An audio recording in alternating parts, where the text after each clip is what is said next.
Right to life అంటే కేవలం బతకడమేనా? ఇలా బతకడం కూడా మన జీవితాన్ని స్వేచ్ఛగా బతుకుతున్నట్టేనా, లేదా ఇలా బతకాలా? రండి, ఈరోజు మనం article 21 constitution of India right to లైఫ్లోని అతి ముఖ్యమైన right to clean and healthy environment గురించి తెలుసుకుందాం. భారత రాజ్యాంగం కేవలం మన భారతీయుల యొక్క జీవనం గురించే చెప్పదు, ఎలా బతకాలి, ఎంత ఆరోగ్యంగా బతకాలి అని కూడా చెప్తుంది. అలాగే ఆర్టికల్ 21లోని రైట్ టు లైఫ్ అంటే ఆరోగ్యమైన జీవితాన్ని గడపడం. దానికి మంచి ఎన్వైరన్మెంట్ ఉండాలి, క్లీన్ ఎయిర్ ఉండాలి, ఫ్రెష్ వాటర్ ఉండాలి, క్లీన్ సరౌండింగ్స్ ఉండాలి. అప్పుడే ఒక మనిషి తన జీవితాన్ని సంతోషంగా గడపగలడని పూర్తి విశ్వాసంతో భారత రాజ్యాంగం చెప్తుంది.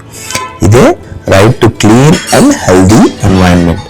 అయితే ఈ రైట్ ఒరిజినల్ కాన్స్టిట్యూషన్లో లేదు. ఈ రైట్ని సుప్రీం కోర్ట్ అనేక జడ్జిమెంట్స్ ద్వారా ఇన్కార్పొరేట్ చేశారు. వాటిలో ముఖ్యమైనది Subhash Kumar versus state of Bihar case. ఈ కేసులోనే supreme court right to life అంటే కేవలం బతకడం కాదు, స్వేచ్ఛగా సంపూర్ణ ఆరోగ్యంతో స్వచ్ఛమైన గాలి, నీరుతో పాటు ఆహ్లాదకరమైన ఆరోగ్యకరమైన ప్రకృతి, మన సరౌండింగ్స్, మన ఎన్విరాన్మెంట్ కూడా ముఖ్యమైనదని రైట్ టు లైఫ్లో right to clean and healthy environment అని చెప్పింది. ఈ విధంగానే రైట్ టు లైఫ్ అంటే ఎన్వైరన్మెంట్ కూడా. ఇదే ఆర్టికల్ 21 రైట్ టు లైఫ్.